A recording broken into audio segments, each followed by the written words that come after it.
Imu's Devil Fruit may have one flaw, and Gunko's awakened eyes might be the fix. In chapter 1186, Goro already tells us Imu wants the power Gunko may awaken, so Imu clearly sees something valuable in her eyes. The question is what problem those eyes solve for him. The best clue is what happened after Loki killed Harald. Imu's covenants aren't free, and after Harald died, Imu was in pain. He also refused to send more God's Knights to Elbaph because they could be killed too. That reaction matters because Conqueror's Haki can push back against the Covenants. We've seen Haki interfere with Covenants before, and Loki's finishing blow against Harald may be the clearest example of that weakness becoming fatal. So if Imu's Covenants are part of his Devil Fruit, Gunko's eyes may help him deal with the cost of that power. Harald's death is the cleanest place to start because it shows two problems with Imu's covenant power at the same time. First, Imu's covenants aren't free. When Imu makes a covenant with someone, he gives them power, control, and some kind of protection, but he also pays a cost himself. We still don't know the full rules, but Harald gives us the clearest clue so far. Second, powers granted by the covenant can be bypassed or nullified by opponents with powerful enough Conqueror's Haki. We've already seen this in different ways. Roger and Garb's combined Haki broke rocks out of the Domi Reversi, and in Harald's case, Loki's Conqueror's Haki infused finishing blow was strong enough to kill a Covenant bear. This was bigger than a strong attack landing. It was a Covenant failing against one of the few forces that can break through it. Imu's reaction is the part that matters.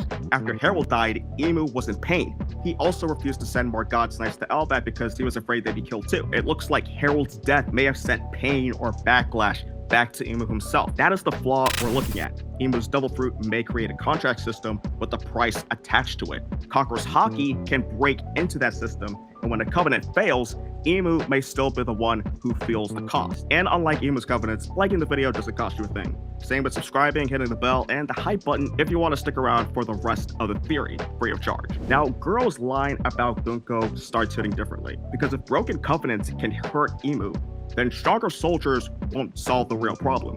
Imu needs a way to control what happens after a covenant breaks. That may be where Gunko's eyes come in. And this gives us a simple question. What kind of eye power would help with a broken covenant? If the problem is cost, backlash, or pain returning to Imu, then the most useful power would be something that can read where that cost is going and maybe change where it lands. This is where Hawkins helps, because even though he's not part of the Elbaph arc, Hawkins' Devil Fruit is built around an occult version of damage redirection. When he uses his straw dolls, damage meant for him can land on someone else instead. Oda clearly decided years ago that Hawkins shouldn't have to suffer the consequences of his own bad life choices through supernatural forces. So it wouldn't be out of left field for Imu to want to save. Gunko's eyes probably won't work exactly like Hawkins' fruit. Hawkins just makes the basic idea feel believable for One Piece. A strange, occult-coded power that can move damage, pain, or consequence from one person to another.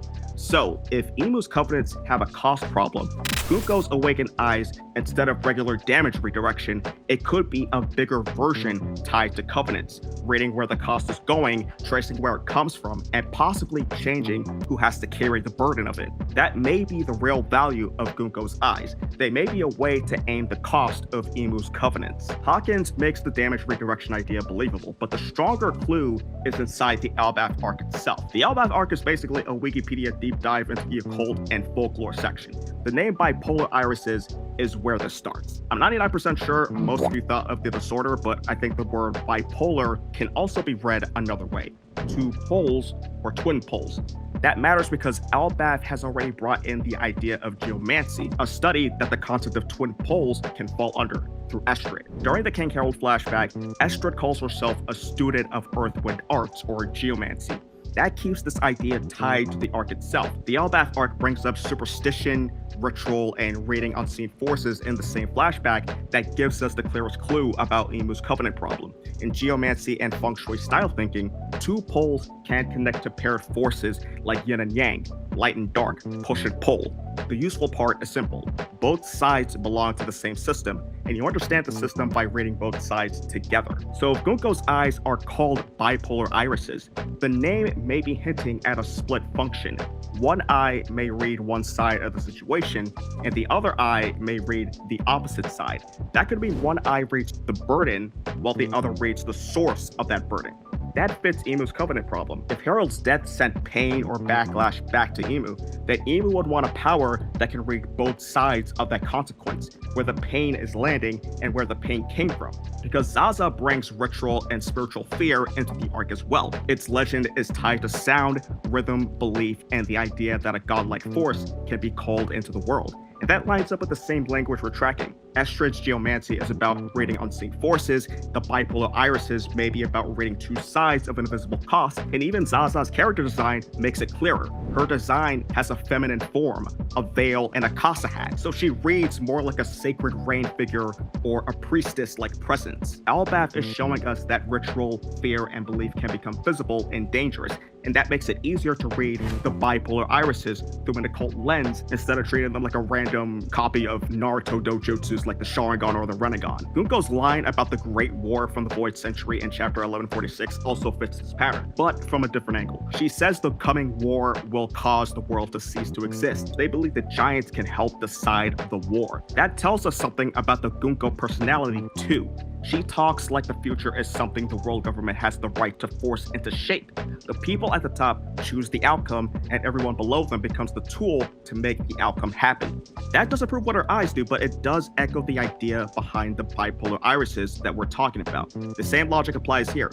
Source and burden, cause and consequence. The one who creates the cost and the one who has to carry it. So when the Elbaph arc gives us Estrid's geomancy, bipolar irises, Zaza's ritual imagery, and Gunko talking about a war that changes the world, the pattern gets clearer. These clues keep pointing toward powers that read hidden forces and follow how one side affects the other. That is where Gunko's role beside Imu becomes important. She already serves as his personal attendant. If her eyes awaken into a power that can see hidden things, understand opposite forces, and figure out where effects come from, then she becomes something closer to Imu's oracle, or fortune teller, or seer. So while Gunko is serving Imu, that power protects him. Her awakened eyes could help him read the cost of his covenants, see where the backlash is going, and keep that cost away from himself. And that makes her more than just a soldier under Imu. She becomes the person who helps Imu manage the dangerous part of his own power.